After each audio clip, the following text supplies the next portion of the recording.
जो कुत्ते होते हैं भौंकने वाले, वो काटते नहीं है, कभी कभार काट भी लेते हैं बट मैक्सिमम नहीं काटते। लड़कों का जो सो कॉल्ड फैंटेसी होती है वो होती है फिट वुमेन। देखो, लड़कों की फैंटेसी अच्छी बॉडी और अच्छी दिखने वाली लड़की शादी के लिए होती है। उनको लगता है मोटी लड़कियां हैं तो ये इजी है, इजीली अवेलेबल है, बेड पे आसानी से आ जाएगी, खर्चा नहीं करवाएगी, दब के रहे। एक होती है अच्छी फैंटेसी और एक होती है डार्क फैंटेसी, जिसको हम बोलते हैं सेक्स। ऐसे हाथ रखा हुआ है और चाकू लेके टक टक टक कर रहा है। मैंने एंट्री करी और मैंने बोला, भाई क्या कर रहे हो, क्या हो गया? तो बोलता मैं तो प्रैक्टिस कर रहा हूँ कि तेरे हाथ पे कर पाऊँ। आँख खुली तो यहाँ पे चाकू, बता कौन सी आँख निकालूं? तब मेरे को समझ आ गया कि अब तेरा ना लिमिट ओवर हो चुका है। फिर वहाँ की औरतें, जब मैं जाऊँ मंदिर तो पीछे से कुछ बोले, ये वही लड़की है, ये वही लड़की है, छोड़ के चली गई थी और उसकी माँ ऐसे कर रही थी। जो मेरी माँ ने मुझसे पूछा कि तू चल वापस, तो मैंने बोला मम्मी ये करने के बाद तो मत ही ले जाओ, मैं इसी के लायक।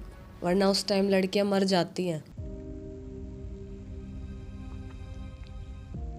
जब मैंने अपने पिताजी से इस इंसान की बात करवाई थी कि मैं साथ में काम करने का सोच रही हूँ, मेरे पिताजी ने मुझे पहला चीज़ जो बोला था, बात करने के बाद बोला था, निकिता ये मुझे ना क्रिमिनल माइंडसेट लग रहा है, और मैंने वो उसको इग्नोर किया। जब मैंने मम्मा से बात करवाई तो मम्मी ने मुझे बोला, ये इंसान ना बेटा ठीक नहीं लग रहा, जो इतनी साफ बात करे और जो इतना सच बोले उसमें कुछ ना कुछ काला ज़रूर होता है। ये मार रही है माँ, मार रहा है पापा, सह लो, वो मार बेटर है। माना माता रानी का ही रूप होती है। 7 से 10 मिनट लगे होंगे और मेरे मम्मी ने मुझे एक स्टेटमेंट बोला, तेरे लेफ्ट कंधे पे कोई हाथ रखेगा और बोलेगा बेटी घर चल, तब उठना। उसकी बातों में आके मैंने सिगरेट पीना चालू कर दिया। पहले तो एक दिन में 1 सिगरेट पी, वो 10 चली गई, 20 चली गई, समझ ही नहीं आया। जो नशा आपने किया है वो जो एक्चुअल आपका माइंड है उसके आगे जाली बिछा देता है। मज़े मज़े में अच्छा भी लगता है, मैं झूठ नहीं बोलूँगी। जब आप ऐसी कोई चीज़ें चालू करते हो ना, तो आपका जब दिमाग आपके हाथ में नहीं रहता तो आपको वो वाला स्टेट बहुत अच्छा लगता है। आपको लगता है आप ना भगवान के बहुत करीब हो। नीलकंठ की चढ़ाई करते करते टाइम लग गया, उसने मुझे पहली बार बहुत मारा वहाँ पे। आज भी लगता है कि उस दिन उसको जान से मार देना चाहिए था, इतनी गंदी मार उसने मुझे रोड पे मारी थी। रात हमने जंगलों में बिताई थी उस दिन। मेरे को आज भी याद है कि रेडी पे मैं रात को सोई थी। जितनी बार हम फिसले, यकीन माना हम फिसल भी इसलिए रहे क्योंकि भगवान को पता है हम उठ पाएंगे। बट कभी कभार इंसान ना किसी एक गलत इंसान पे भरोसा कर लेता है जो आपकी ज़िंदगी को 5 साल खींच लेता है। एक्चुअली में जो उम्र होती है लड़कियों की जो नहीं सोच पाते, वो 19 से लेके 25 के बीच में ही फिसलने की उम्र होती है। दुगलापन है समाज में बहुत ज़्यादा। आप बुरा मान सकते हो उस बात का, बट ये सच्चाई है।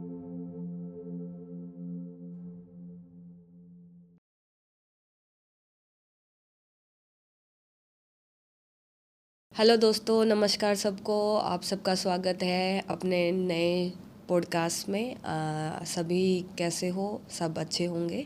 तो आज की जो हमारी मेहमान हैं उनके साथ उनके जो जीवन का जो रास्ता है उनके बारे में अभी हम जानेंगे। तो मैं अगर आपको मोटे तौर पे बताऊं तो आज का जो मेन मुद्दा है हमारा ऑनलाइन फ्रॉड का है। किस तरीके से वो उस ऑनलाइन फ्रॉड से निकली, उसके बाद भी उन्होंने अपना जो रास्ता है फिर वहाँ से निकल कर के वो जॉब लाइन में गई। वहाँ पे भी कुछ रास्ते ऐसे उन्हें देखने को मिले कि फिर उन्होंने उस चीज़ को भी छोड़ा और फिर आज के टाइम पे वो एक अच्छी बिजनेस वूमेन है। तो देरी ना करते हुए हम आपको मिलवाते हैं निकिता जी से। उनके बारे में थोड़ी बहुत जानकारी निकिता जी देंगी। तो देरी ना करते हुए हम आपको लेके चलते हैं निकिता जी के पास। तो आइए मिलवाते हैं। तो हेलो निकिता जी, कैसे हो? हेलो ज्योति जी, नमस्ते। मैं एकदम बढ़िया, आप कैसे हो? मैं भी बहुत अच्छी हूँ। और सबसे पहले थैंक यू सो मच यहाँ जुड़ने के लिए। मेरा नाम निकिता है और मैं मुंबई से हूँ। मैं एक बिज़नेस कोच हूँ जहाँ पे मैं लोगों को समझाती हूँ कि अपना बिज़नेस करने के काफ़ी तरीके होते हैं। लोग लाइफ में और ऑनलाइन में ना, आप लोग सुनोगे कोई बोल रहा है ये अच्छा नहीं है, ऐसे नहीं करते, ऐसे नहीं करते, बट ढंग से करो तो हर चीज़ कोई इंसान आज की डेट में बेच सकता है, हर चीज़ कर सकता है। जो मिस्टेक्स बिजनेस लोग करते हैं, बिजनेसमैन करते हैं, जिस वजह से उनको लॉस होता है, वो लॉस से बचने के लिए लोग मेरे पास में आते हैं और मैं थोड़ा सा सिंपल में उनको समझाती हूँ ताकि फिर उनके लिए बिज़नेस की भाषा आसान हो पाए। और आसानी से जब हम चीज़ें करते हैं तो फिर उनका प्रॉफिट बनना लाजमी है। बिल्कुल। तो निकिता जी, हम चलेंगे पहले तो जो हमारा मेन मुद्दा है। हाँ जी। बिजनेस वूमेन जब आज आप अच्छे लेवल पे हैं, हम जानते हैं, हमने देखा भी है, प्रोफाइल भी चेक की है और बॉम्बे में आपका अच्छा खासा नाम भी है और आप वहाँ से आई हैं। तो पहले तो मैं उस स्टेज पे चलूँगी कि कहाँ से आपने सोचा था कि भाई मुझे बिज़नेस लाइन में जाना है, या फिर मतलब कुछ ऐसा हुआ था कि अंदर एक जुनून पैदा होता है कि नहीं अब मुझे करना है, तो वो कौन सा फेज़ था लाइफ का जब आपने ये सोचा? Jyoti ji, business as a business coach and as a business woman ये मेरा थर्ड एंटरप्रेन्योरशिप है। ठीक है, स्टार्टिंग में जब कोविड था उससे पहले मैं करती थी एंकरिंग, मोटिवेशनल स्पीकिंग, जहाँ पे स्टेज पे चढ़ के शादी करार में या फिर कॉन्फ्रेंसेस जो बड़े बड़ी कंपनीज के होते हैं वो मैं होस्ट करती थी उस दौरान।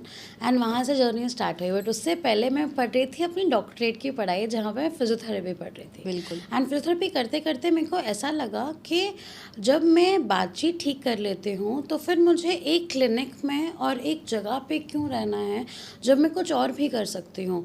एंड तभी यकीन मानो, हम बच्चे होते हैं तो हम जो सोचते हैं वो लिमिटेड सोचते हैं। आज के टाइम पे अगर कोई फिजियोथेरेपी कर रहा है तो भाई बहुत अच्छा स्कोप है, प्लीज़ ये देखने के बाद ड्रॉप आउट वगैरह करने का बिल्कुल मत सोचना।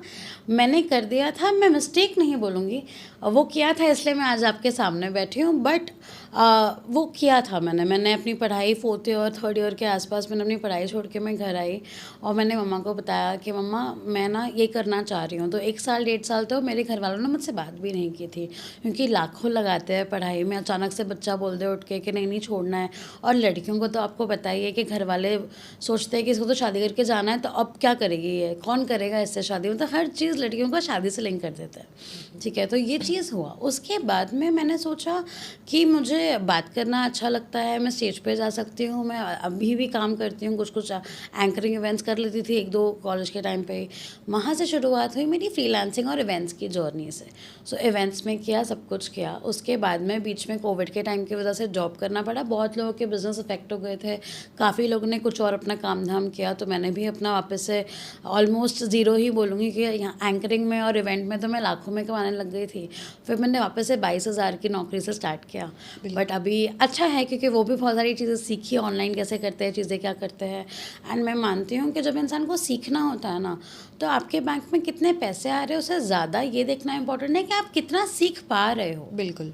तो वो मैंने सीखा 1.5-2 साल, एग्जीक्यूटिव पे ज्वाइन किया था, लीडर बन गई। उसके बाद में उन्हीं कंपनी के साथ में अपॉर्चुनिटी मिली कि मैं को टीम मेंबर्स में भी बातचीत करने पाई। मेरी स्ट्रैटेजीज़ को वो लोग इम्प्लीमेंट करते थे, वो मुझसे सलाह मशवरा करते थे। एंड तब मुझे रियलाइज़ होने लगा कि निकिता, इवेंट्स छूट गए हैं, कंपनी एक बंद हो गई, तुम दूसरी कंपनी खोल सकते हो।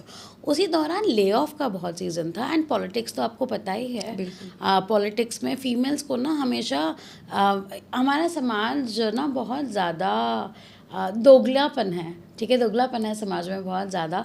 आप बुरा मान सकते हो उस बात का, बट ये सच्चाई है। एंड दोगलेपन की वजह से क्या होता है ना, एक फ़ीमेल को वो लोग आगे बढ़ने से पहले बहुत रिस्ट्रिक्शंस डालते हैं, तो अजीब अजीब से प्रेशर होने लगा, कुछ नहीं होने लगा। एंड उस वजह से मैंने फिर सोचा कि जब ले ऑफ हो गया है, 1 हफ्ते में 1.5 हफ्ते में ना मुझे उससे डबल का ऑफर आने लगा मार्केट से, कि अगर मेरी सैलरी अगर 50,000 है, मानो क्योंकि हमने साइन किया होता है, हम नहीं बता सकते हमारी सैलरी उस जॉब में कितनी थी। सो अगर 50,000 है तो सामने से मेरे को 1-1.5 लाख का ऑफर आने लगा। तो मुझे ऐसा लगा कि जब उन लोगों को मेरी वैल्यू दिख रही है तो शीशे में तुझे तुझी वैल्यू क्यों नहीं दिख रही है। बिल्कुल। कोई बात नहीं, आज तो शायद 20,000 ना कमा पाए जब जॉब छोड़ेगी, एक टाइम 1.5-2 महीने बाद, 2 साल बाद, 3 साल बाद एक ऐसा समय ज़रूर आएगा जब जितना तो उस जॉब से कमाती थी उतना तेरे को एक क्लाइंट देगा। और अभी वो टाइम आ गया है जो मैं उतना कमा लेती हूँ भगवान जी की दया से कि जो मैं एक सैलरी उठाती थी एक महीना 24 घंटे काम करने के बाद, 24 घंटा तो नहीं, अब कम से कम 17 से 18 घंटे काम करने के बाद, उतना मैं अभी एक क्लाइंट से चार्ज कर लेती हूँ। सो आई थिंक 2 साल जो मैंने कुछ नहीं कमाया, ठीक ठाक बस अपनी गाड़ी चलाने के लिए जो अपना फाउंडेशन बिल्ड किया, वो इतना प्यारा था कि फाइनली अब मैं एक मुकाम में पहुँच गई हूँ जो मैं आपके सामने बैठ के अपनी स्टोरी बता पा रही हूँ। बिल्कुल। अच्छा, अभी जब हमारी बात हुई तो हमें पता भी चला है, मेन मुद्दा जो मैं निकालना भी चाहूँगी ऑनलाइन फ्रॉड का। हाँ जी, हाँ जी। तो आजकल आपने बहुत देखा हुआ है कि ऑनलाइन फ्रॉड बहुत ज़्यादा चल रहे हैं। मैं खासकर अपनी बहन बेटियां तो बात करना चाहूँगी जो फ़िलहाल उम्र के उस पड़ाव में है जिस टाइम पे वो ऑनलाइन जो चैट चैटिंग वगैरह करते हो, ठीक है, इंस्टाग्राम हो गया, स्नैपचैट हो गया, आपका फेसबुक हो गया, उस उम्र के पड़ाव में जो लड़कियां गिर जावे हैं किस पे, चैटिंग के मामले में। आप नहीं पता कि जिससे आप चैटिंग कर रहे हो वो इंसान कैसा है कैसा नहीं है। तो आज निकिता जी जो है आपको अपनी लाइफ स्टोरी के बारे में बताएंगी, जिससे आपको पता चलेगा कि भाई किस तरीके से एक ऑनलाइन फ्रॉड और किस तरीके से वो मतलब एक ऐसा लेवल ला खड़ा कर सका है कि भाई ज़िंदगी कहाँ पे और कहाँ पे पहुँच जावा है। तो मैं जानना चाहूँगी निकिता जी कि कहाँ पे वो मतलब पड़ाव था, किस तरीके से शुरुआत की आपने उस चीज़ की?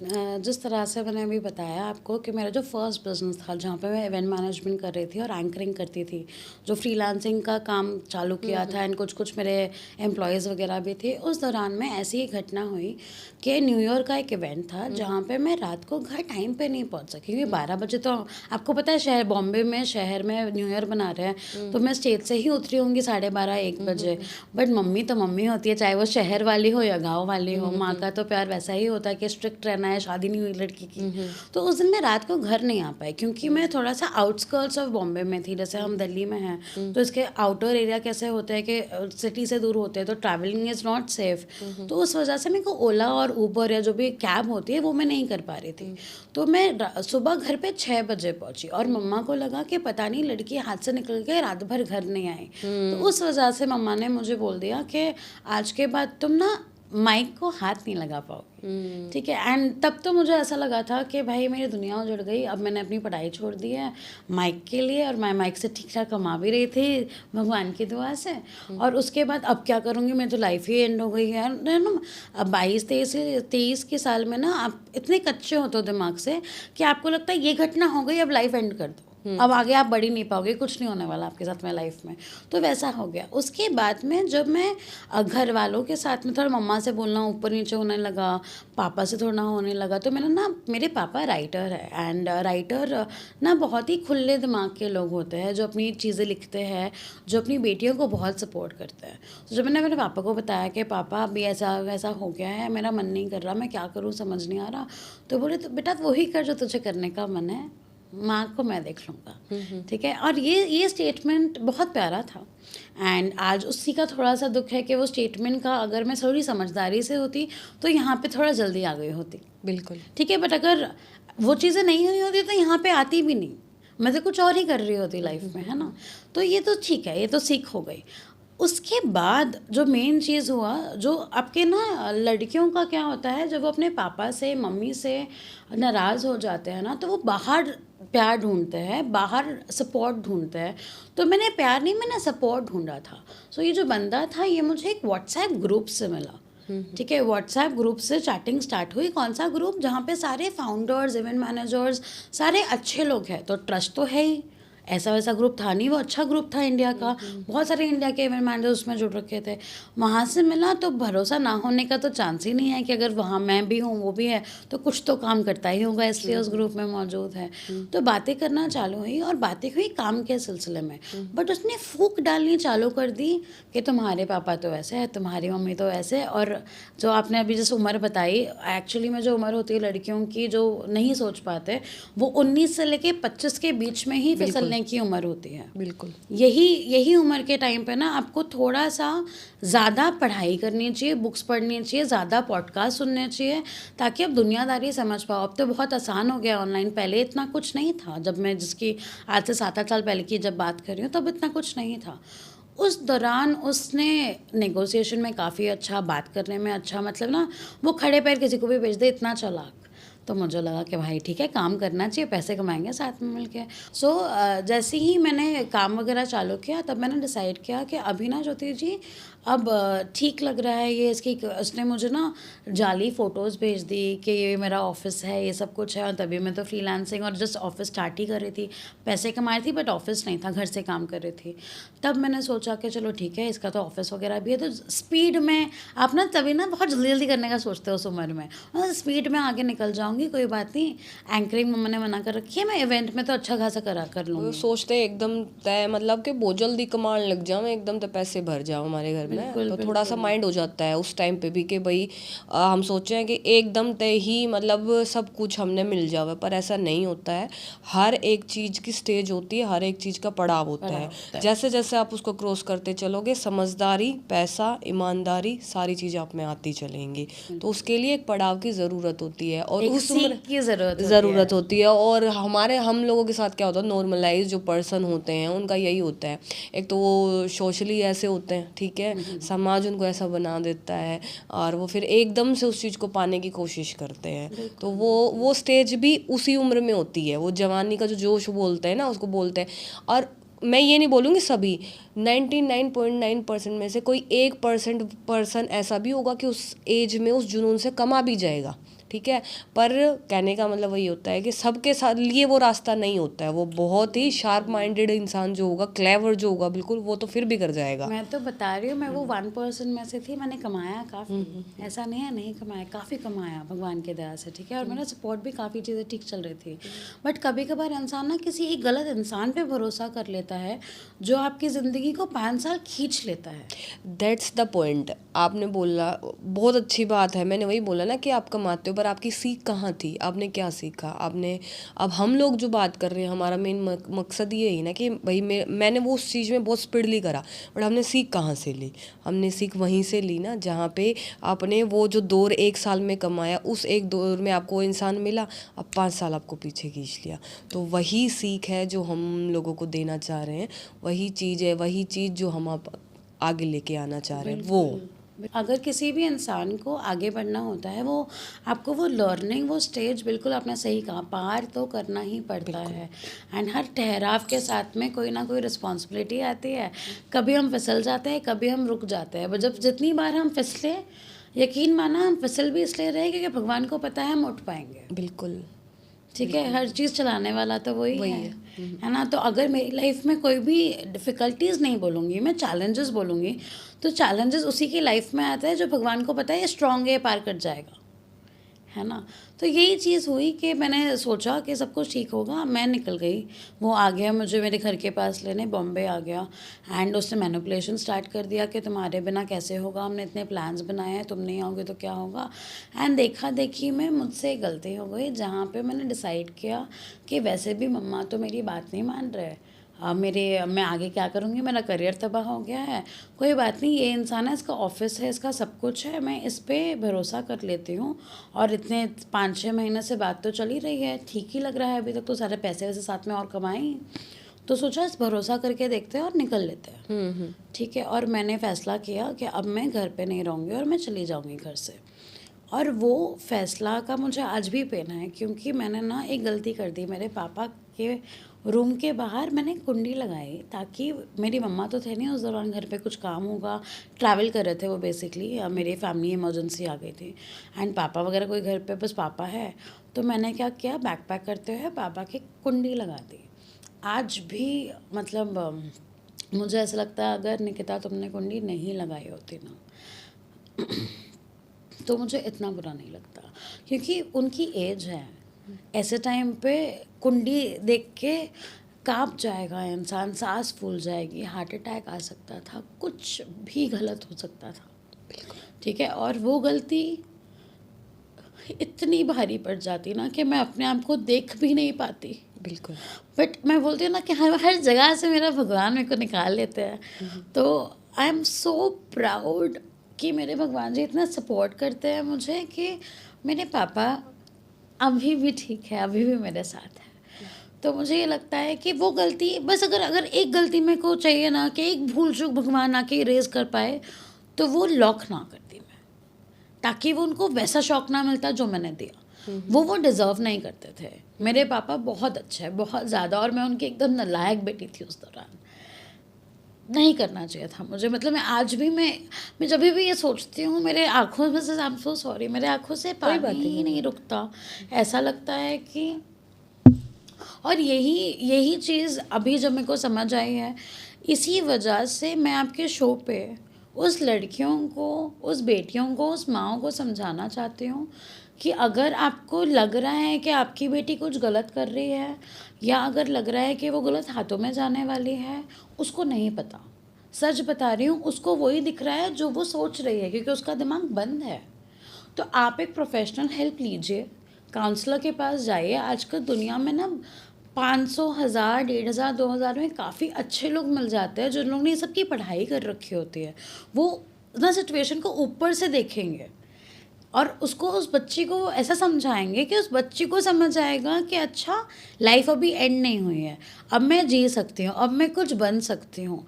मेरी मम्मा ने वो किया। मैं ये नहीं बोल रही कि मुझे मेरी फैमिली तो एक नंबर है भाई साहब। मतलब मैं आपके शो में प्रार्थना करती हूँ कि जितने भी लोग हैं, जो आपकी महिलाएं देख रहे हैं हमें, उन सबकी फैमिली इतनी स्ट्रांग और इतनी सपोर्टिव हो जाए ना कि वो उनको आगे बढ़ने का जुनून वहाँ से मिले, क्योंकि घर के बाहर आपको कुछ नहीं मिलेगा। जो मिलेगा घर से मिलेगा। ये मेरे 7 साल, 8 साल, 9 साल की जो जर्नी रही है पिछले, जिसकी वजह से मेरे आंसू अभी भी नहीं रुक रहे हैं, वो जर्नी की वजह से मैं हक से बोल सकती हूँ कि मार रही है माँ, मार रहा है पापा, सह लो, वो मार बेटर है। बिल्कुल। वो आपकी अच्छाई के लिए। हाँ, कुछ कुछ है, कुछ कुछ केसेस हम सुनते हैं कि पापा अच्छे नहीं निकले, माँ अच्छी नहीं निकली, बट वो अब वो 1% कैटेगरी है। 99% हिंदू में माँ बाप इतने प्यारे होते हैं कि उनको अपनी बेटियों को, बच्चों को संभाल के रखने का ही होता है ना। तो वो एक गलती थी जिसकी वजह से, सॉरी मैंने थोड़ा ज़्यादा बोल लिया होगा, बट ये एक गलती इतनी इतनी आज तक मुझे यहाँ चुभती है ना कि ये नहीं करना चाहिए था बॉस तुझे। तो सब सारे बड़े से बड़ा जुल्म कर सकती थी, ये नहीं करना चाहिए था। तो वो हो गया, कोई बात नहीं, वो सीख है मेरे लिए। और ये इस वीडियो से अब ऐसा कोई करने वाला होगा तो वो नहीं करेगा कि 8 साल बाद में ऐसे ही रहोगे। ठीक है, बहुत बुरा लगता है जब माँ बाप को देखते हो कि उनकी गलती नहीं, आपकी गलती है। बिल्कुल। क्योंकि बाद में ही आगे जाके समझ में तो आता है। तो ये हो गया एंड मैं निकल गई। वो इंसान ने मुझे हर जगह लेके गया, बट वो वहाँ नहीं लेके गया जहाँ के उसने मुझे पिक्चर्स भेजे थे। अब मैं शहर का नाम नहीं लेना चाहूँगी, पर हाँ, एक मॉडर्न शहर था, जैसे बॉम्बे है, वही 4 सिटीज़ में से एक था, जो बॉम्बे, दिल्ली, हैदराबाद, बैंगलोर, पुणे, ये सारे जो बड़े बड़े सिटीज़ हैं जहाँ पे सारा काम है, उसी का एक हिस्सा था इंडिया में। वहाँ नहीं ले जा रहा, बट हर जगह ले जा रहा है। बोल रहा है कि आपकी फैमिली तो अभी पुलिस केस कर देगी, अभी हमारे पीछे सब लोग लगेंगे, हम भाग रहे हैं, तो हम डायरेक्टली वहाँ चले जाएंगे तो सब लोगों को पता चल जाएगा। और मैं एक नंबर की गधी, ठीक है, वो सारी बातें मेरे को सच लग रही है, ठीक है, इसलिए बोल रहे हैं मैं गधी वाली हरकतें करके आई हूँ कि अच्छा, मैं यहीं पे आपसे पूछना चाहूँगी, उस दौरान ऐसा क्या होता है, मतलब माइंड में क्या चीज़ें आई हुई होती है जो हमें बिल्कुल, हम मतलब कभी भी जैसे होता है ना, एक इम्पैक्ट जो चीज़ को होता है तो हम सोचते हैं अच्छा ये हुआ है, बट नॉर्मलाइज हम उसी चीज़ का फिर नेगेटिव, अच्छा ऐसा नहीं हुआ होता तो, कभी ऐसा ना हुआ हो तो मैं ये जानना चाहूँगी कि जब वो दौर था आपका, हाँ जी। तो क्या कभी वो चीज़ सामने, मतलब माइंड में कभी नहीं आई कि यार निकिता कभी ये गलत हो, यार निकिता ये कभी मतलब कभी मेरे साथ बुरा ना हो जाए। तो मैं वो चीज़ जानना चाहूँगी, खासकर उन बहन बेटियों के लिए कि भाई जो बिल्कुल, जिनके लिए वो बिल्कुल साफ साफ दिखते रहते हैं, तो क्या कभी उस दौरान आप लोगों के माइंड में सेकंड जो क्वेश्चन मार्क जो वाली जो चीज़ होती है ना, कि हमेशा किसी चीज़ को लेकर के क्वेश्चन मार्क रखिए, तो क्या आपके माइंड में वो चीज़ें आई कभी, और अगर आई भी तो आपने उस चीज़ को हटा करके ठीक उनके पीछे ही जानने को क्यों सोचा? हाँ, ठीक है। सबसे पहली बात, जब मैंने अपने पिताजी से इस इंसान की बात करवाई थी कि मैं साथ में काम करने का सोच रही हूँ, मेरे पिताजी ने मुझे पहला चीज़ जो बोला था, बात करने के बाद बोला था, निकिता ये मुझे ना क्रिमिनल माइंडसेट लग रहा है। और मैंने वो उसको इग्नोर किया। सबसे बड़ी बात, जब मैं अपने घर पे बैठी हूँ, मेरे पापा जी बाजू में बैठे हैं, उनकी बात मैंने इग्नोर की। जब मैंने मम्मा से बात करवाई तो मम्मी ने मुझे बोला ये इंसान ना बेटा ठीक नहीं लग रहा, जो इतनी साफ बात करे और जो इतना सच बोले, उसमें कुछ ना कुछ काला ज़रूर होता है। तो ये सीख है कि अगर आपको बहुत साफ दिख रहा है ना, तो वो साफ नहीं है, क्योंकि जो साफ नहीं होता ना, वही अपने आप को इतना साफ दिखाने की कोशिश करता है। बोलते हैं ना, चिकना मलाई मार रहा है। मलाई मार रहा है, चिकना कर रहे हैं कि सामने वाला बस फिसल जाए, बस फिसल जाए। तो उसने इतनी सफाई से झूठ बोला था कि मुझे वो सफाई वाला झूठ सच लग रहा था। तो इस दौरान जो लड़कियां होती है, जो उनको लगता है ना कि वो जो उस तरह से वन साइड देख रही है, तो आजू बाजू वाले तो वो देख रहे होते हैं जो हम नहीं देख पाते। तो सच बोला है, वो कहावत जो होती है ना कि जो लड़कियां सोचने पे आती है तो कभी कभार अपनी आंखों पे पट्टी बांध लेती है जब भरोसा करने पे आती है। और मेरा भरोसा तो प्यार पे भी नहीं था, मेरा भरोसा तो काम के लिए था, तो उसका दुख ज़्यादा है। ठीक है, उसके बाद में आगे जब हम लोग गए, तब जैसे ही आपने मुझसे पूछा कि क्या और चीज़ें मैंने नोटिस करी, तो जब मैं उसके साथ में थी तब से एक एक चीज़ आने लगी है, बट उसके बाद में मैंने तो घर छोड़ दिया है। अब क्या लड़की क्या सोचती है घर छोड़ने के बाद में, कि जो करना है तुझे ही करना है, तुझे ही ठीक करना है। तो अब वो इतना कुछ बड़ा नहीं कर रहा है कि मैं सोचूं कि ये गलत है। मैं सोच रही हूँ भाई, बिजनेस पार्टनर सोच रही हूँ, आगे जाके तो मैनेज हो ही जाएगा, चीज़ें निपट जाएगी, कोई बात नहीं। और मेरी मेरी मम्मी मेरे पापा उस टाइम पे हीट हो रखे थे, कोई भी लड़की घर से चली जाए तो उनको तो ये लगता है कि भाग गई भाई, शादी वादी करेगी अभी जाके और अपनी लाइफ सेटल कर लेगी, पता नहीं किसके हाथ में चली गई। सो उनको तो वो लग रहा है, और इस बंदे ने किया उसको यूज़। ठीक है, मेरे फेसबुक के फ्रेंड्स को, मेरे नंबर से मेरे घर वालों को, रिलेटिव्स को ऐसे ऐसे मैसेजेस करता था कि मैं तो भाई तुम्हारा दामाद बन रहा हूँ, इसकी माँ को बोल दो जाके कि मान ले, दामाद को ऐसे परेशान नहीं करते, दामाद के पीछे किसी को ना भेजे, लड़की बहुत प्यार करती है, मान ले मान ले मान ले। और 6-7 महीने मैं यहाँ पे ये सब चीज़ें देख रही हूँ।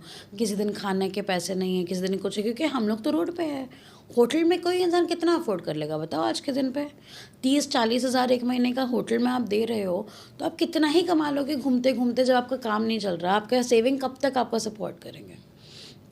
ठीक है, तो 6 महीने बीते, सब कुछ हुआ। वो मुझे फाइनली, मैंने एक दिन उसको बोल दिया गुस्से में कि अगर तुम मुझे वो शहर नहीं ले जाओगे जिसकी तुमने बातें करी थी, तो मैं तुम्हें चक्की पिसवाऊँगी। ठीक है, क्योंकि तब मुझे समझ में आया ना कुछ तो है। ये इंसान मुझको ले गया हरिद्वार, ऋषिकेश, बोलता है कि इसके बाद में उस शहर में चलेंगे, तो पहले हम भगवान, और ये ना मुझे 6 महीने से ना कहाँ लेके जाता है पता है? तीर्थ स्थान में। तो लड़के ना भगवान का बहुत सपोर्ट लेते हैं, ड्रामे करते हैं, यकीन मत करना। बोल रहे हैं महादेव से मिला देते हैं, सोमनाथ चल लेते हैं, द्वारकाधीश घुमा देता हूँ, और भी बहुत सारे भगवान जी तीर्थ स्थल, वेस्ट में चले गए, ईस्ट में चले गए, हर जगह भगवान के वहाँ पे। मेरे को अब समझ में आ रहा है कि वो आपको भगवान के स्थल क्यों लेके जाते हैं, क्योंकि वहाँ पे चेकिंग नहीं होती।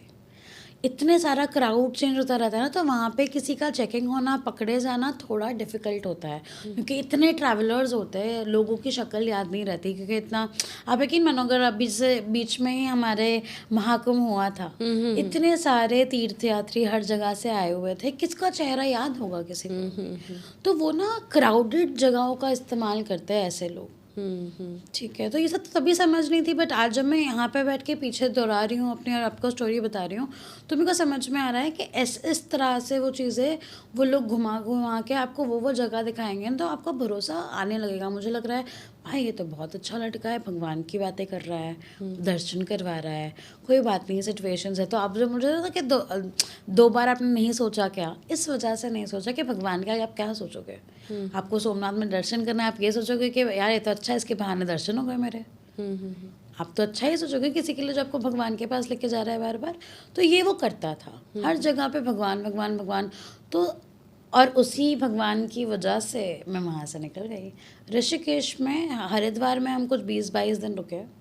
रोज़ गंगा आरती देखते थे, मैं वहाँ पे मेडिटेशन करती थी, मुझे भगवान मेडिटेशन साधना करनी मैं सीख गई थी वहाँ पे। तो ऋषिकेश में उसने जब नीलकंठ, आपको पता है बीच में कावड़ यात्रा निकलती है नीलकंठ के लिए, बिल्कुल। तो वो कावड़ यात्रा का दौरान था, तभी कावड़ यात्रा में ऋषिकेश ले गए, और वहाँ पे ना चलते चलते बहुत सारे भांग के पकोड़े मिलते हैं रास्ते में। और आपको पता है ऋषिकेश में गांजा, वीड, ये सब मिलना बड़ी बात नहीं है, बहुत मामूली बात है। आप किसी को रोक के पूछ लो तो वो ही दे देंगे आपको, क्योंकि वहाँ तो भोलेनाथ का प्रसाद बोल के ही लोग दे देते हैं।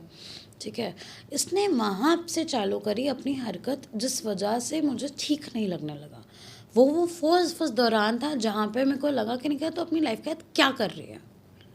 उसने क्या हरकत की, उसने मुझे वीड फुका दी है 3-4, और यहाँ पे मुझे बोलता था कि क्या हो गया, एक आध सिगरेट पी ली, तो एक आध सिगरेट वो चालू करवाई कि आप बड़े बड़े मार्केटिंग हेड्स के साथ में उठते बैठते हो, बात करते करते एक आध ड्रिंक लगानी पड़ जाए, कुछ करनी पड़ जाए, देखो सिगरेट कैसे पीते हो सिखा देता हूँ। और मैं उसकी बातों में आके मैंने सिगरेट पीना चालू कर दिया।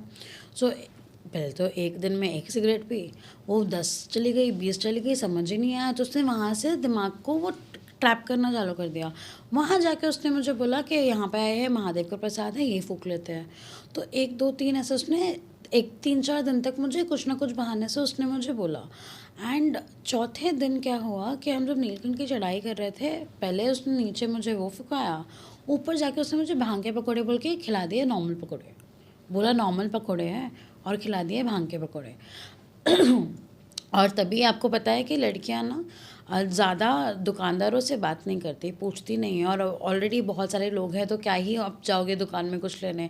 आप में भी होगा कि कोई अगर भाई, कोई बंधु या कोई हो साथ में, वही टिकट खरीद लेता है, वही पानी की बोतल ले आता है, तो आप क्या मतलब इतना साथ में हो 6-7 महीने से, तो क्या है। तो उसने वो चीज़ करी, भांगे पकौड़े खिला दिए। तो उस दिन जब मैं नीलकंठ की चढ़ाई करने गई तो मैं ना सबकॉन्शियस माइंड हिल गया, और मुझे लगता है बाबा जी ने ऊपर से मेरे को मारी थी लट। तो मैं बोल रही थी नीलकंठ है ही नहीं, ये पानी में यहाँ चलाऊंगी ही नहीं। और उसने मुझे उस दिन मारा था पहली बार। आज भी लगता है कि उस दिन उसको जान से मार देना चाहिए था, इतनी गंदी मार उसने मुझे रोड पे मारी थी। मेरा सिर हिलने लगा था, लगातार सिर पे मार रहा है, कुनी से मार रहा है, लात मार रहा है। मैं मानती हूँ कि सबकॉन्शियस मैंने कर लिया था, बट फुकाया भी तो उसने ही था। मुझे तो पता ही नहीं था ऐसा कुछ होने वाला है, क्योंकि भाई मेरे घर वाले ना मेरी जान तब ले लेते हैं जब उनको पता चलता मैंने ऐसा कुछ किया है। आपने ऐसा नशे में मतलब ऐसा क्या किया था कि वो मारने लग गए? नहीं, नशे में मैंने क्या किया, हम लोग जब नीलकंठ की चढ़ाई कर रहे थे तो उस चढ़ाई भांग को के 4 पकौड़े से, खिलाए उन्होंने आपको? हाँ भांग के सुबह 3 दिन पहले से जॉइंट खिलाना चालू कर दिया। तो मेरी बॉडी तो वैसे ही वीक हो रही है, सबकॉन्शियस वैसे ही नहीं हो। जब होश आए तो बोले कि आज का दिन ये से स्टार्ट करते हैं, और मज़े मज़े में अच्छा भी लगता है, मैं झूठ नहीं बोलूँगी। जब आप ऐसी कोई चीज़ें चालू करते हो ना, तो आपका जब दिमाग आपके हाथ में नहीं रहता तो आपको वो वाला स्टेट बहुत अच्छा लगता है। आपको लगता है आप ना भगवान के बहुत करीब हो, एक इल्यूजन है, आप हाई हो जाते हो, आप सोचते हो मैं बहुत गहराई से सोच सकता हूँ, अब मेरा क्लियर माइंडसेट हो गया है। बड़ा कोई पता नहीं है, जो नशा आपने किया है वो जो एक्चुअल आपका माइंड है उसके आगे जाली बिछा देता है, पूरी जाली तरीके से। बिछा देता है, और आपको वो सुन मचा देता है। अभी भी मेरे रोंगटे आप देख रहे होंगे कि रोंगटे, अगर मैंने ये नहीं पहना होता तो रोंगटे से खड़े खड़े दिखते हैं, यहाँ पे आपको दिख रहे होंगे बिल्कुल, बिल्कुल। कि खड़े हो रहे हैं। लिटरली ऐसा होता है कि आपको समझ ही नहीं आता कि ये जो डाइल्यूजन है, डिलेमा है आपकी लाइफ में, या फिर ये जो नशा है, ये नशा अच्छा नहीं है, और आप अच्छा समझने लगते हो। तो फिर 3-4-5 दिन में तो आदत हो गई, तो फिर करने लगे कि हाँ चलो ठीक है कर लेते हैं। तो मैं 3-4 मस्ती में फुका दिए। उसके बाद मैं भांग के पकौड़े करा दिए। अब जिस चढ़ाई को 5 घंटे लगने थे वो मेरी ख़त्म हुई ऑलमोस्ट 18 घंटे में। रात हमने जंगलों में बिताई थी उस दिन। मेरे को आज भी याद है कि बीच में ना स्टॉल लगे होते हैं जहाँ पे वो लोग फल फ्रूट नहीं, वो क्या बोलते हैं उसको, वो जो ले जाते हैं, रेहड़ी वगैरह। रेहड़ी, हाँ। तो एक रेहड़ी पे मैं रात को सोई थी, ठीक है। और क्योंकि इतना ही मैं चढ़ ही नहीं पा रही थी, सांस फूल रही थी वो अलग। और तब तो मैं इसके ना 25 केजी कम थी, 25 से 30 केजी मान लो आप, ठीक है, उतनी कम थी। और उसके बाद में नहीं चढ़ पा रही थी मैं। तो फिर वहाँ जाके मैं बोल रही हूँ कि तुम भी गलत हो, तू भी गलत है, ये है ही नहीं नीलकंठ, तुम कहाँ ले आए हो मुझे। और मैं चीखे मारने लगी हूँ। सो ये हुआ कि नीलकंठ की चढ़ाई करते करते टाइम लग गया। उसने मुझे पहली बार बहुत मारा वहाँ पे, तो समझ नहीं आया। उसको अपनी मम्मी को फ़ोन मिलाना पड़ा बोलने के लिए कि इसको ना शांत करो, तुम्हारी बात मान लेगी, मेरी तो नहीं मान रही। और हकीकत आप बड़ों की रिस्पेक्ट तो करते हो। तो उन्होंने बोला बेटा तू बैठ जा और इसकी बात मान ले, ये तेरे को मेरे पास ले आएगा वापस से। तो मेरे को लगा कि चलो ठीक है। फाइनली मैं उसके घर, उसके शहर, उसके ऑफिस पहुंचने वाली हूँ। तो मैंने कुछ नहीं बोला और मैं काबू में आ गई। तो वो पहली मार थी मेरी। उसके बाद में उसने उस रात को एक लाइन बोली।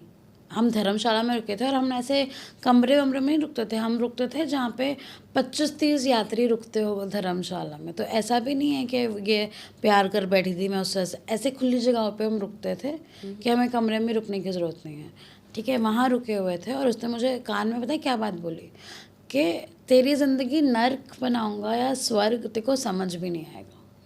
और ये बात उसने मुझे रात को बोली, अराउंड 1-2 बजे का आसपास होगा। सुबह 7 बजे मैं सो के उठी, मुझे बातें घूम रही है मेरे कानों में। मतलब ये सच है, ये मेरा वहम नहीं है, वरना घूमती नहीं, सच है। उस दिन मैं निकली और मैं ऋषिकेश में निकली, घाटों पे गई और फिर मैंने एक होटल में गई और मैंने बोला मुझे कॉल करना है। उन्होंने सख्त मना कर दिया मुझे। तो फिर मैंने एकदम उसके जो काउंटर होता है उस पर हाथ रखा, बोला अगर मेरी माँ को पता चल गया ना तो मुझे कॉल करने नहीं दिया तो यहाँ आके तेरे होटल को आग लगाएगी। तो वो डर गया, उसको लगा कि बहुत बड़ी बात है कुछ। तो उसने फटाफट फ़ोन दिया और मैंने मम्मा को कॉल किया, और उस दौरान मम्मा देहरादून में थे। ठीक है, देहरादून के पास में थे या कहीं, तो देहरादून के आसपास थे। और मम्मी ने मुझे बोला, बेटा तू ना 5-7 मिनट दे मुझे, तो कोई घाट पे जाके बैठ जाए, वापस आश्रम मत जाना, भले ही कुछ भी हो जाए, कोई भी आ जाए, नहीं आश्रम नहीं जाना, तू घाट पे बैठ जा। क्योंकि उस दौरान 7 महीने के बाद मैंने अपनी पहली बार अपनी माँ को चीख लगाई थी कि माँ मुझे घर आना है। और यकीन मानो, माना माता रानी का ही रूप होती है। बिल्कुल।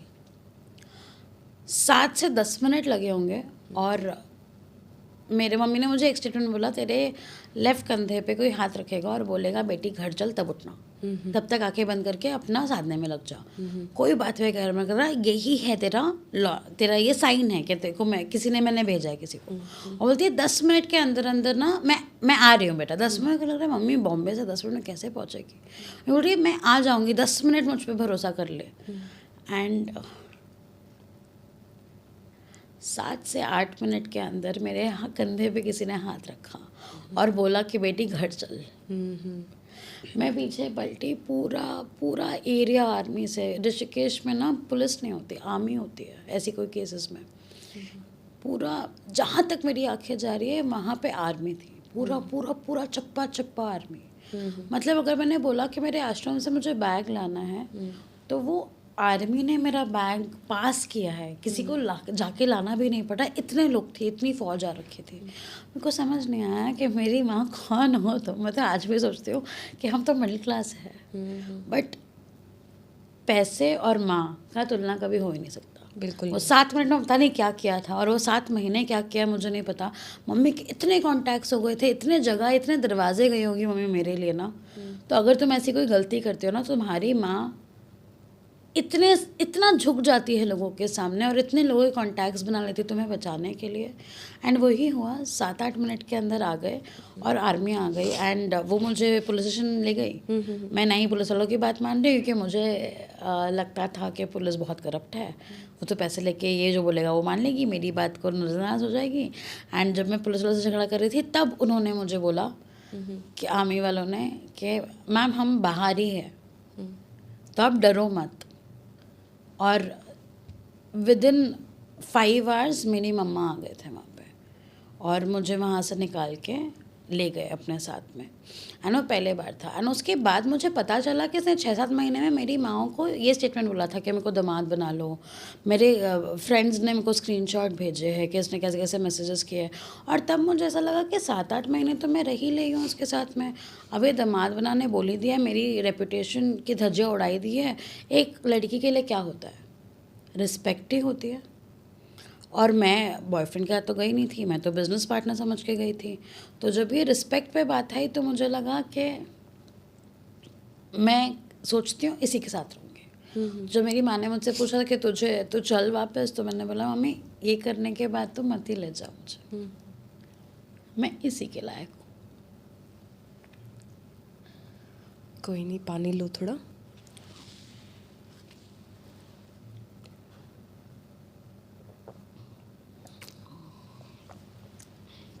बहुत हिम्मत है आप में, बहुत ज़्यादा, वरना उस टाइम लड़कियां मर जाती हैं।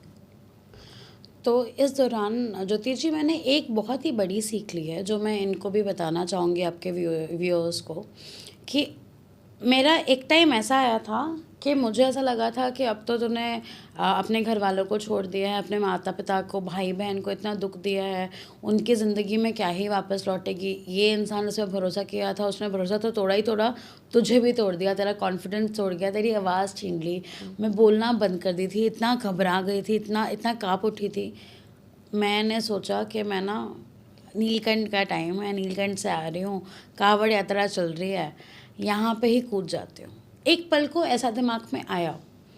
फिर मैंने सोचा कि अभी तक जब मेरी माँ के पास में मैं पहुँची नहीं हूँ, तब मेरी माँ क्या क्या झेल रही है, कितने लोगों को हाथ पे जोड़ रही होगी, पूजा पाठ कर रही होगी, हवन करवा रही होगी, कुछ ना कुछ। मम्मी, मुझे पता है हिंदू धर्म में यही होता है, पूजा पाठ बहुत तरह के। हाँ, पंडित के घर पे आने लगते हैं अचानक से, क्या एक कुछ हो तो नहीं गया, मेरी बेटे किसी ने कुछ कर तो नहीं दिया।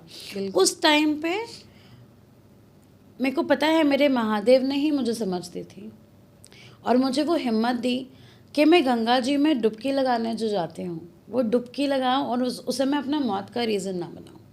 मैं उठी और मैंने वो होटल वाले को इतनी चीख मार के बोला, तो चीखना बहुत ज़रूरी है। बिल्कुल।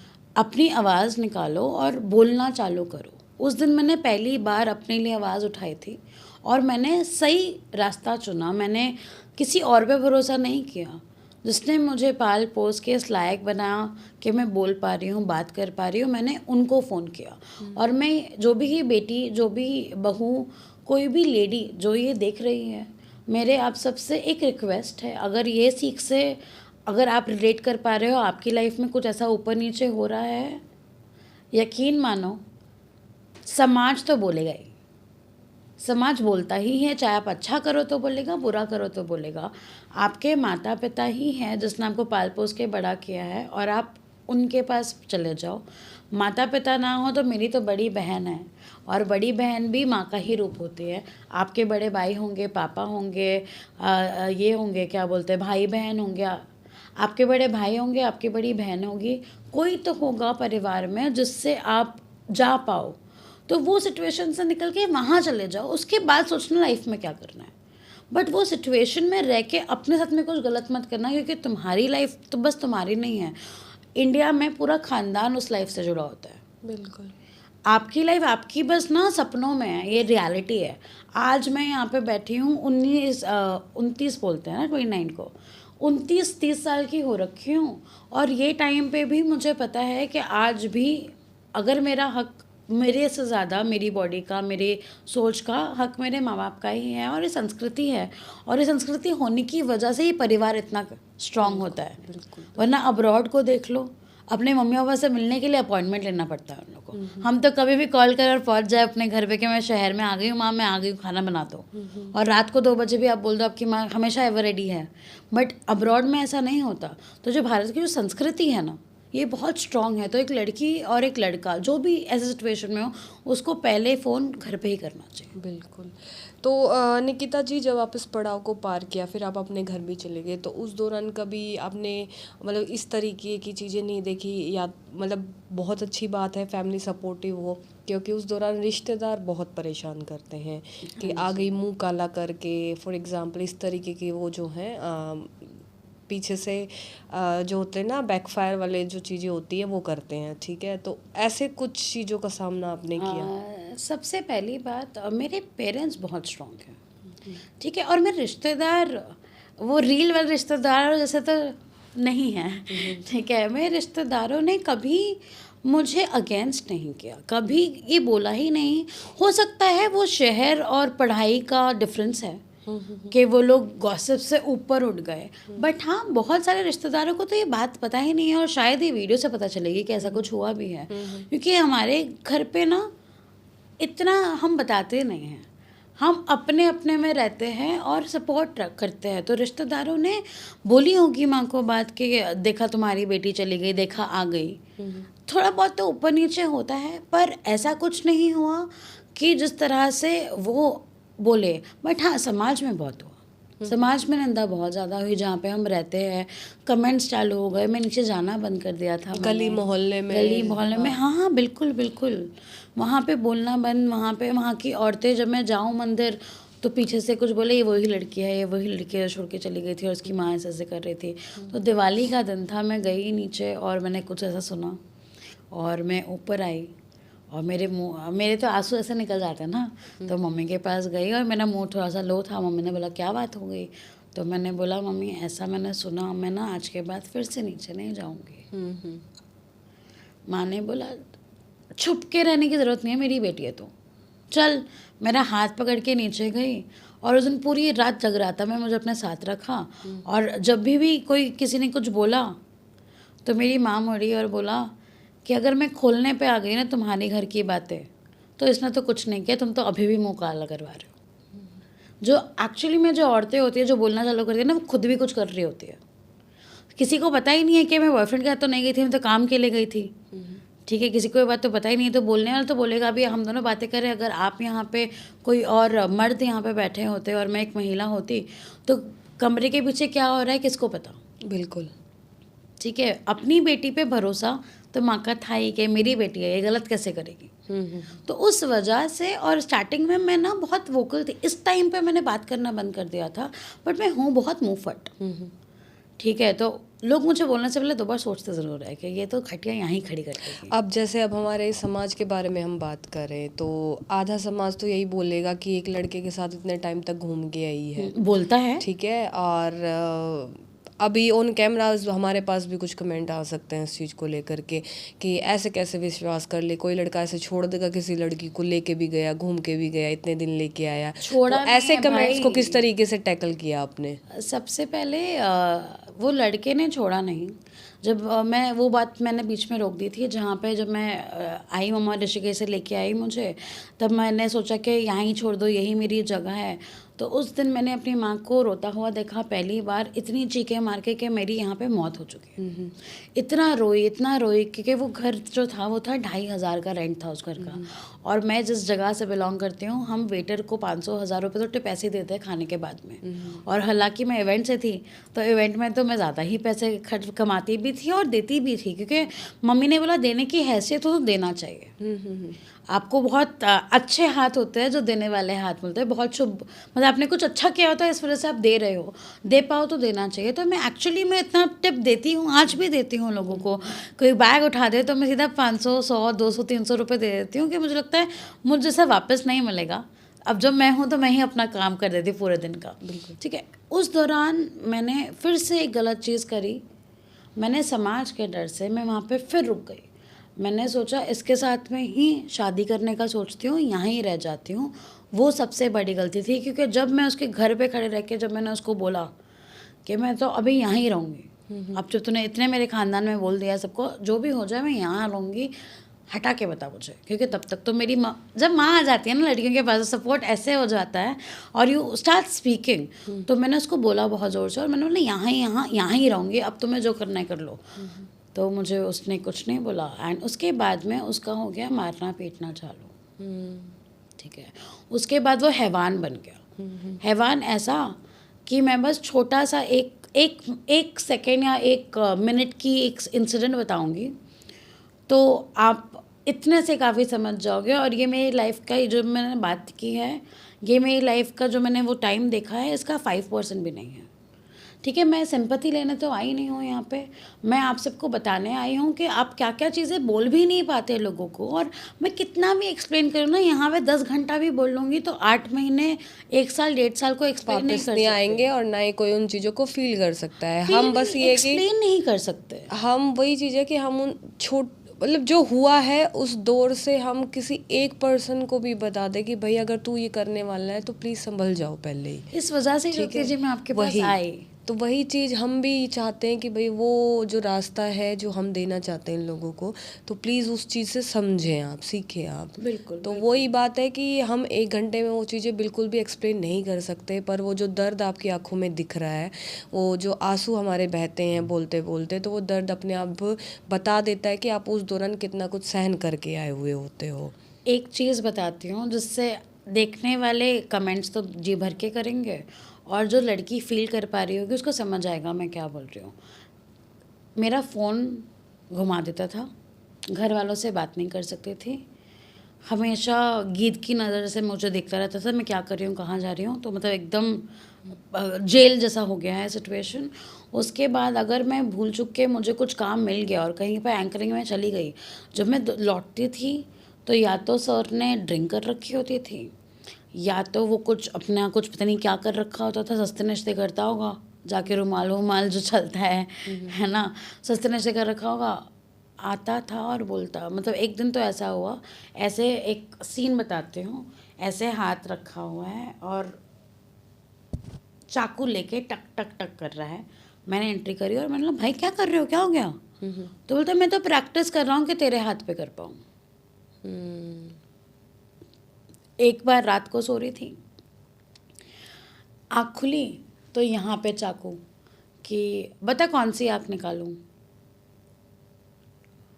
तब मेरे को समझ आ गया कि अब तेरा ना लिमिट ओवर हो चुका है। मतलब मैं बर्दाश्त कर रही थी समाज के डर से, पर अपनी माँ को मैं मरी हुई बेटी का तो नहीं देने वाली।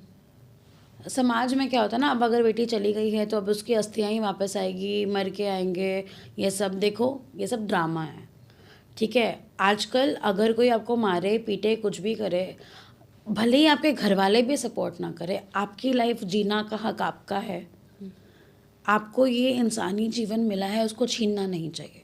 बिल्कुल। और खड़े हो, कोई सपोर्ट नहीं करता, खुद का सपोर्ट करो, खुद खड़े हो जाए।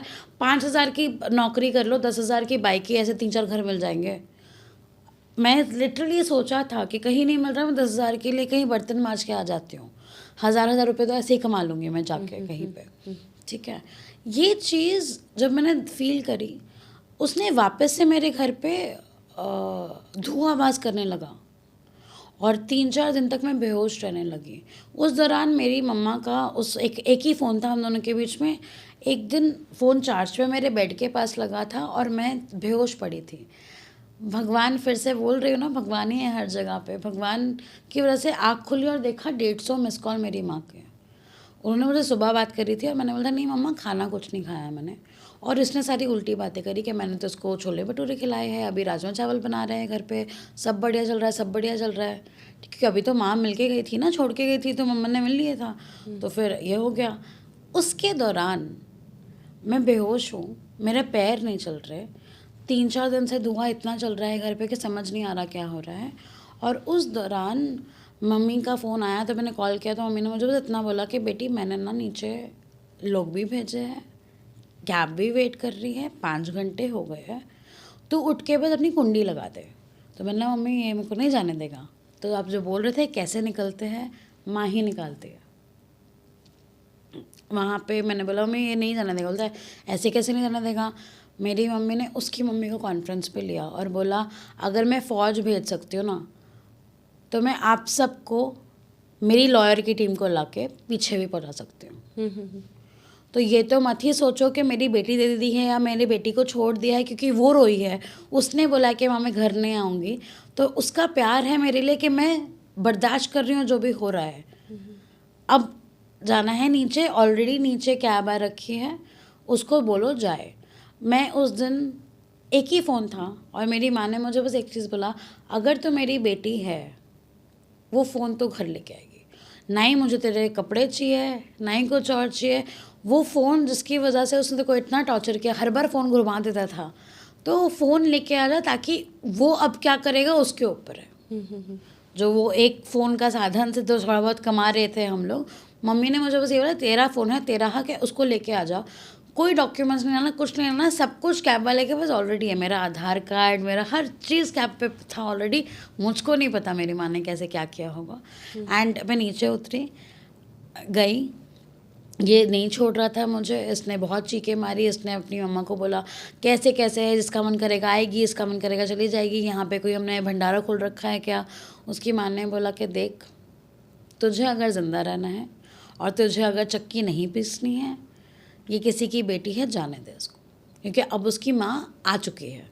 जब तक नहीं थी, जब तक तो तू कुछ भी कर रहा था, ये बोल नहीं रही थी, बट जब जब इसने कुछ बोला है तब तक तू बोलने लायक नहीं बचा है, तो अब जाने दे। एंड उस दौरान फिर मैं निकल पाई और मैं एयरपोर्ट में गई, एयरपोर्ट से फ़्लाइट लेके मैं बॉम्बे आ गई। बहुत रोई, 1-1.5 साल बहुत स्ट्रांगली मैंने फील किया। बट एक चीज़ मैंने बहुत अच्छी करी, 7-10 दिन हो रहे थे एंड 7-10 दिन के बीचों बीच मम्मा ने और मैंने हिम्मत करके मैंने बहुत सारे इंटरव्यूज़ दे दिए और मैं 7 दिन घर आई और 7 दिन के अंदर मैंने जॉब ज्वाइन करी। तो अगर आपकी लाइफ में कुछ ठीक नहीं चल रहा होता ना, तो बस पैसा कमाने का सोचो, बस पैसा, अपने आप में खड़े हो, घर से बाहर निकलो, चाहे कुछ भी करना हो, बट कोई ढंग का काम, एथिकल काम चुनो। ऐसा नहीं कुछ भी करना तो कुछ भी कर लोगे, ये मैं बिल्कुल नहीं बोल रही हूँ। मैं बोल रही हूँ कि आप कुछ अच्छा काम करो, कहीं जॉब लगाओ 5-10 हज़ार की, और अपने आप को फिर से पैरों पे खड़ा होने का सोचो, दुनियादारी में निकलो, क्योंकि आपने कोई पाप नहीं किया है। और यही चीज़ मेरे साथ की, और उस वजह से फिर मैंने वापस से उस सिचुएशन से निकल के अपने आप को 1.5-2 साल काम में इतना ढाल लिया कि वो सिचुएशन छोटी लगने लगी थी, मेरी दुनिया आगे चढ़ने लगी थी, कुछ और होने लगा था मेरी लाइफ में। और ऐसे ऐसे करके मैंने जॉब ली, फिर मैं बैंगलोर भी गई। बैंगलोर मैं बहुत आभारी हूँ कि मेरी वो जॉब ने मुझे बैंगलोर में शिफ्ट किया, वहाँ से मेरी और ग्रोथ हुई। और बैंगलोर से ही मैंने पढ़ाई भी करी थी फिजियोथेरेपी। तो मैं भगवान को बोल के गई थी, बैंगलोर जा रही हूँ भगवान जी, वहाँ से ही पढ़ाई छोड़ के आई थी, वहाँ से ही सब ठीक कर देना। बिल्कुल। तो अब मैं जानना चाहूँगी, जैसे कि नॉर्मल जो हमारे लोग होते हैं, आपने वो फेस क्लियर किया, फेस करके आप जॉब में गए और काफ़ी लंबे स्तर तक आपने काम भी किया, आपने अचीवमेंट्स भी ली।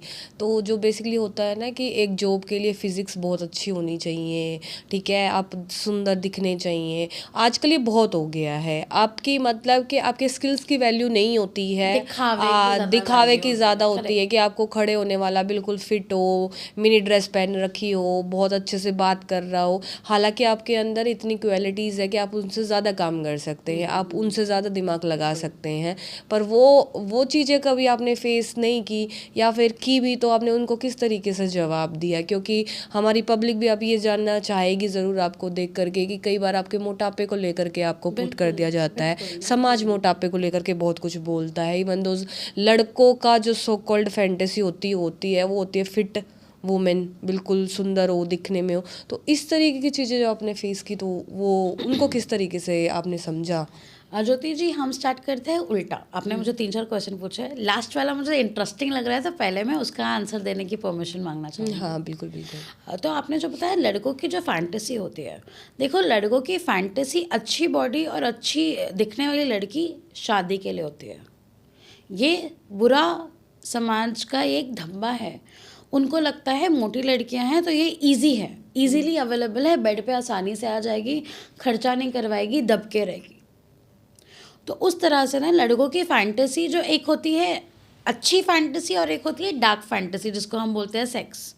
तो उनको लगता है कि हमको तो जब शादी नहीं करनी तो हमको यही लड़कियां चाहिए अपनी मौज मस्ती करने के लिए, क्योंकि ना ये पैसे ज़्यादा खर्च करवाएंगी, सुंदर लड़कियां तो बहुत पैसे खर्च करवाएंगी, अपनी कैपेसिटी में नहीं आएगी, अपनी औकात से बाहर बोलते हैं लोग। सो 30-40 किलो तो मैं कम थी।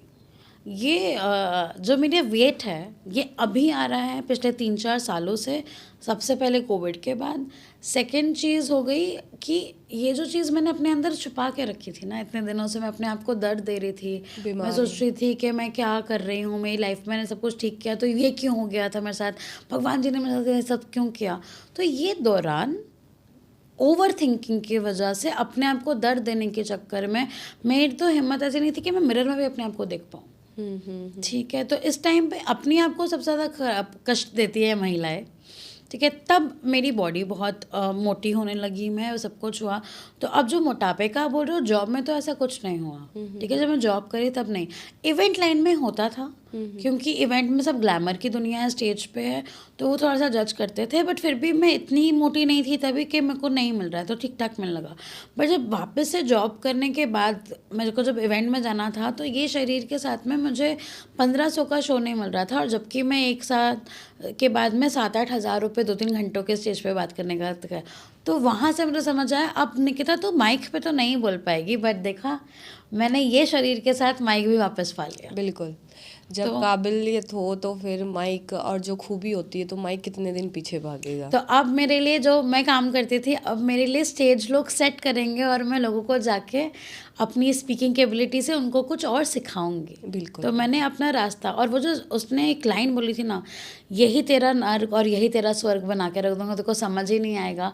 उस लाइन से जब मैं बाहर पहली बार अपनी माँ को कॉल करने गई थी, तो वो हर बार सुबह मेरे को ये लाइन, 7 से 8 साल हो गए उस बात को, हर बार सुबह ये लाइन मेरे दिमाग में होती है कि मैं अपनी ज़िंदगी में स्वर्ग में आई हूँ, मेरी माँ ने मेरे को स्वर्ग दिया है और मैं स्वर्ग ही बनाऊँगी। बिल्कुल, और यही सोच हर एक महिला की होनी भी चाहिए।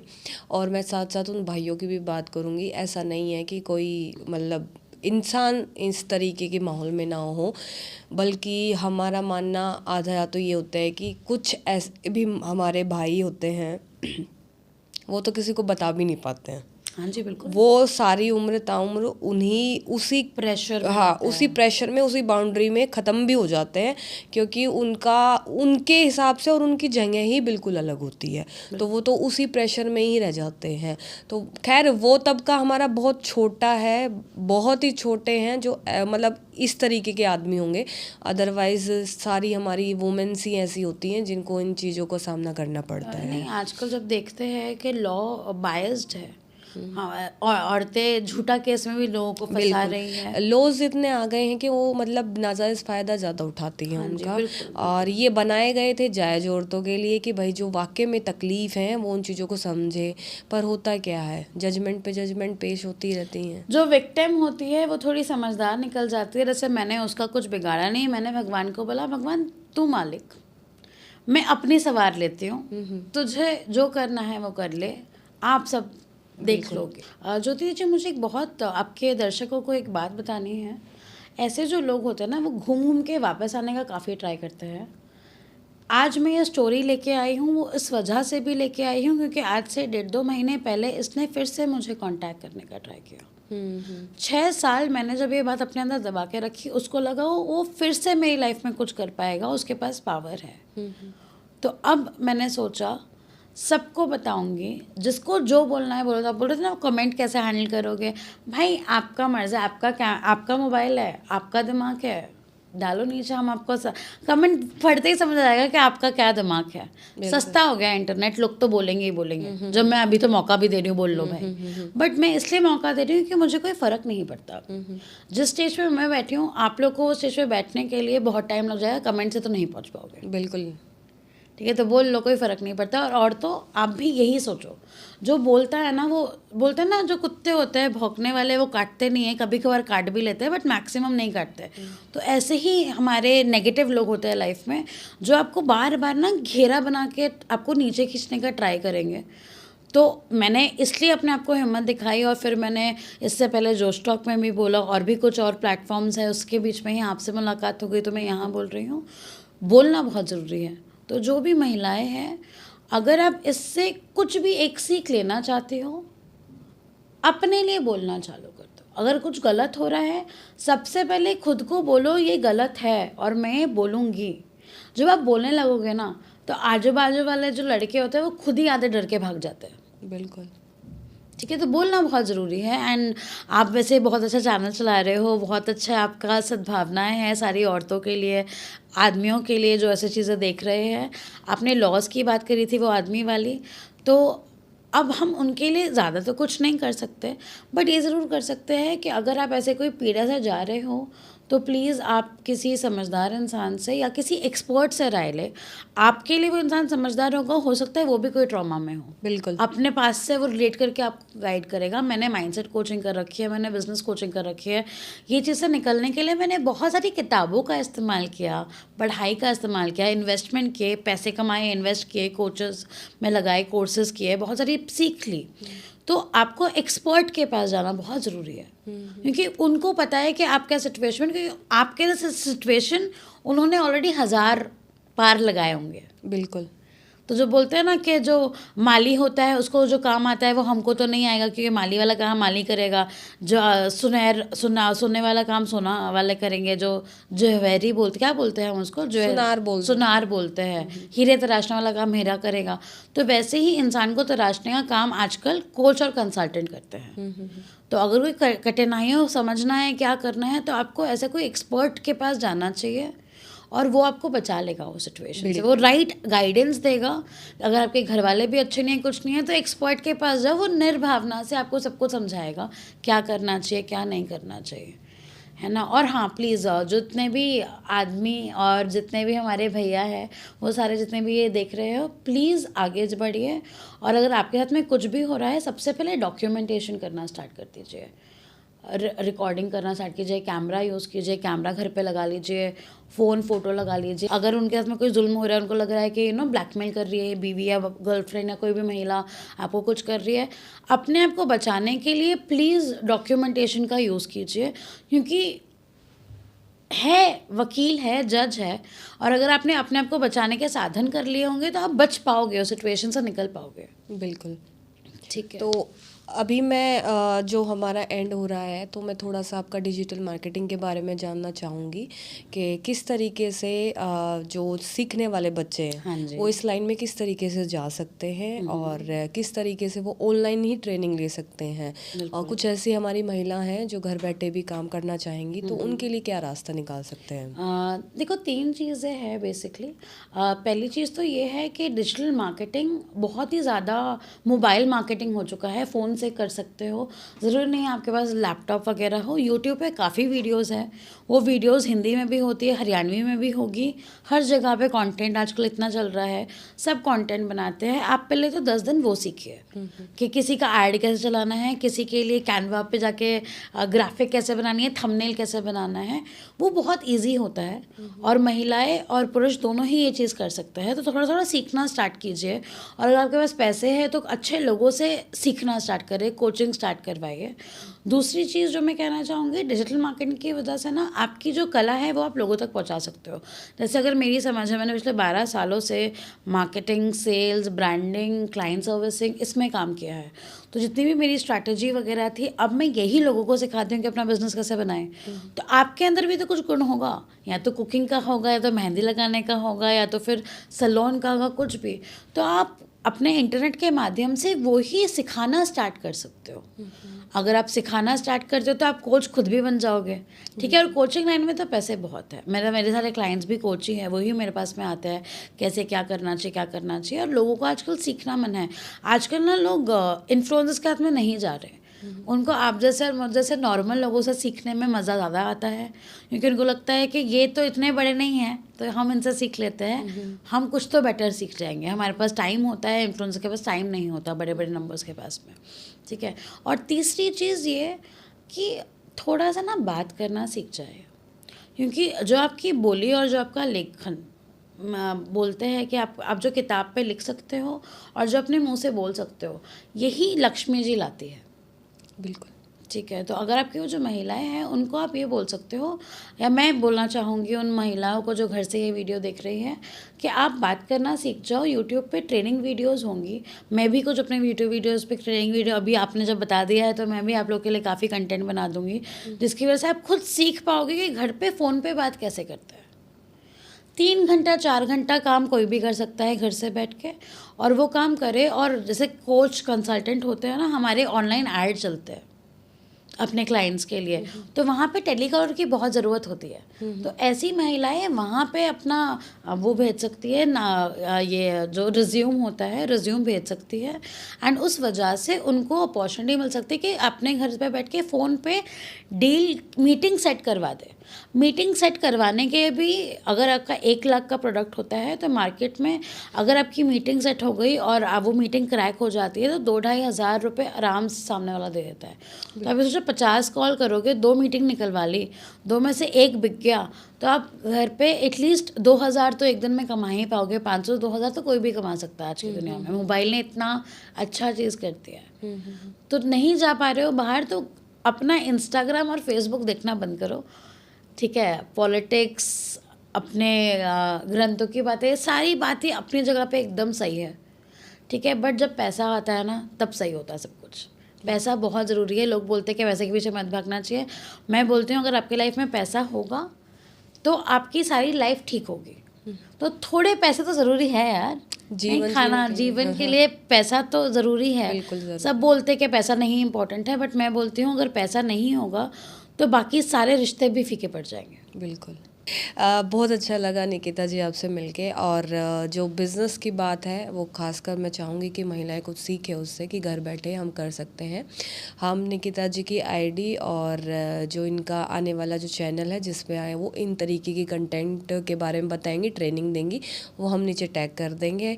और सभी लोग जा कर के, जिन लोगों को घर पे बैठ कर के इस तरीके का बिज़नेस करना है, वो इनसे कांटेक्ट कर सकते हैं। हम बाकायदा इनका नंबर भी आपको मेंशन करा देंगे। दूसरी सबसे बड़ी बात, जो हमने ऑनलाइन फ्रॉड के बारे में आज बात की, जो इनके साथ हुआ, किस तरीके से वो उनसे निकली, और सबसे बड़ी बात कि इन्होंने अपने माँ को अपनी माँ को, अपने घर परिवार को याद किया, आप लोग भी ऐसे सिचुएशन में अपने घर परिवार को याद करें। तो आप सब ने कुछ ना कुछ ज़रूर नया कुछ सीखने को मिलेगा और इसी तरीके से हम लोगों के साथ बने रहें। मिलते हैं एक नए पॉडकास्ट में। धन्यवाद। Thank you.